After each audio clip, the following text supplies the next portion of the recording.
40년 호황이 끝이라. 미쳤다 금리 동결. 중국에 대한 이야기입니다.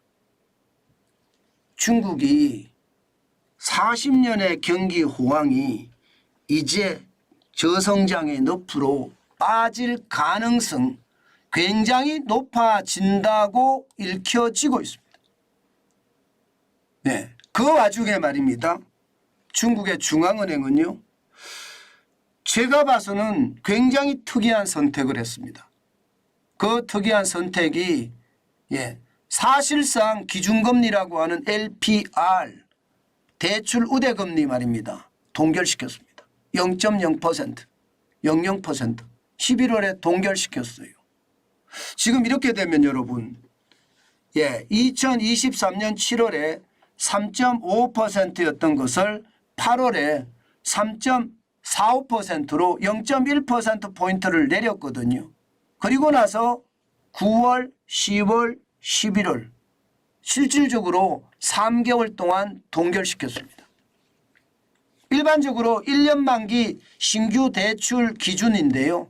이것은요, 일반 대출의 기준이 되는 기준금리라고 이야기할 수 있거든요. 시장에서는요, 지금 중국이 디플레이션, 저성장, 저물가의 공포에 휩싸여 있으니까 금리를 내릴 거라고 예상을 했는데 여지없이 틀렸습니다. 5년 만기 기준도 마찬가지입니다. 작년 6월에 4.30%에서 4.20%로 0.1%포인트를 내렸는데 7월, 8월, 9월, 10월, 11월 5개월 연속 동결입니다. 이것은 주택담보대출의 기준이 되는 거거든요. 5년 만기 대출이니까 주택담보대출의 기준이 되는 건데 이것도 동결시켰습니다. 그러니까 시장에는 미쳤다 금리 동결 이런 말이 나오는 겁니다. 왜 이런 말이 나오느냐?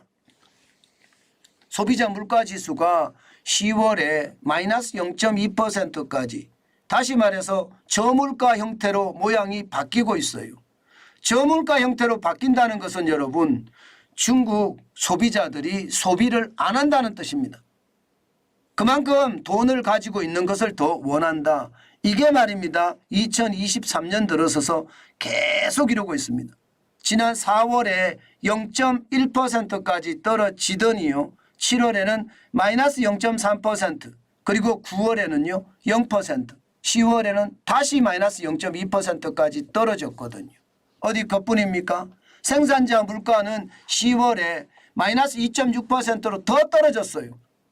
10월에 마이너스 2.6%가 되면요. 소비자 물가 11월에는 더 떨어질 수 있다는 뜻입니다. 더 떨어질 수 있다. 생산자 물가는 도매 물가거든요. 반드시 다음 달에 소비자 물가에 반영이 됩니다. 그러면 소비자 물가가 더 떨어질 수 있다는 그런 상황까지 나오는 겁니다. 그런데 이런 상황에서도 말입니다. 중국은요.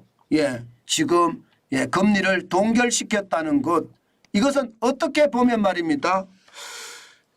모험을 한다 이런 생각도 듭니다.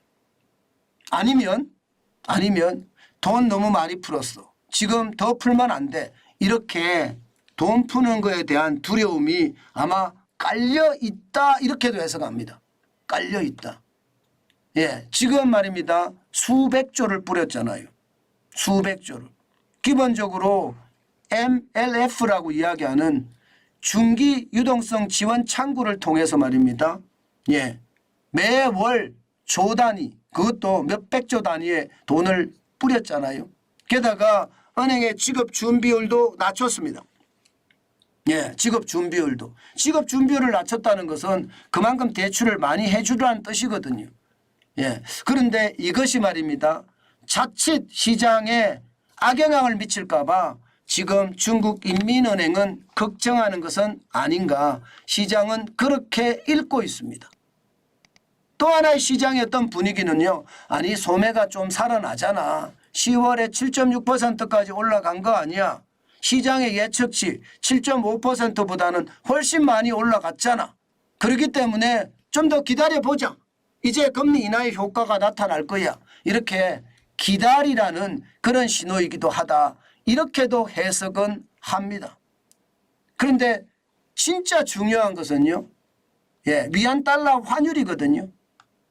위안 달러 환율을 보면 11월 20일 현재 여전히 7.1693%를 기록하고 있습니다. 7% 이상, 죄송합니다. 7위안 이상을 기록하고 있다는 뜻이에요. 지난 9월 8일에 7.3430 위안보다는 떨어졌어요. 그러나 7위안을 지키고 있다는 것은요. 여전히 중국 경제에 대한 위험 상황이 계속 고조되고 있다. 이런 뜻이거든요. 그런 상황을 고려해 보면 말입니다. 중국인민은행이 이게 금리 인하한 것을 기다려서 볼 것이 아니라 선제적으로 금리를 더 많이 인하했어야 되는 것은 아닌가 이렇게 시장에서는 예측하고 있습니다. 결국 말입니다. 중국인민은행은 금리 인하에 나설 텐데 올해는 안 한다 이거예요. 올해는 11월까지 안 했으면 12월에도 안 한다 이거예요. 그러면 내년에 가서 할 거다. 내년에 1, 2, 3월 중에 금리 인하 카드를 꺼내지 않을까 이렇게 현재는 예상하고 있고요. 그만큼 말입니다.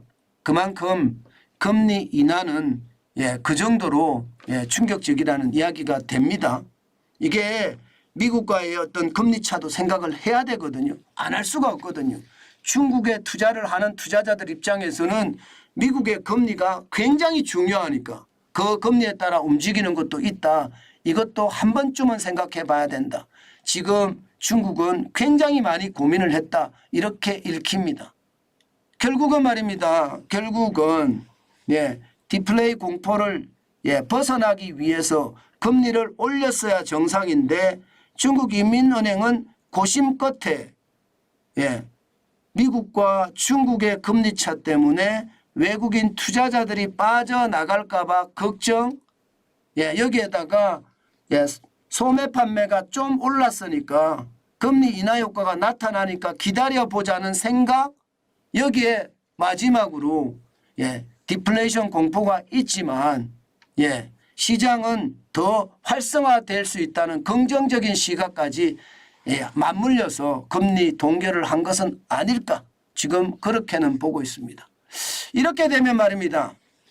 중국이 예정대로 5.5%의 성장률을 달성할 수 있을까요?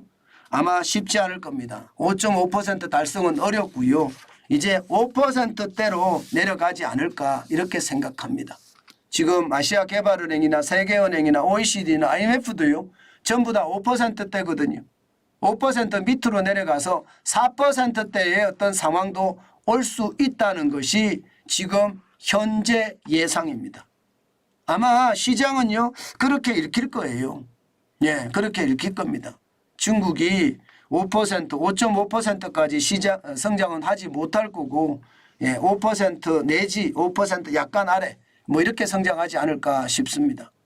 아마도 이렇게 되면 우리 경제에도 저는 굉장히 많이 영향을 미친다고 봐요. 중국의 소비가 늘어나면 과거에는요. 우리 소비가 같이 늘어났거든요. 소비 제품의 수출이 많이 됐으니까.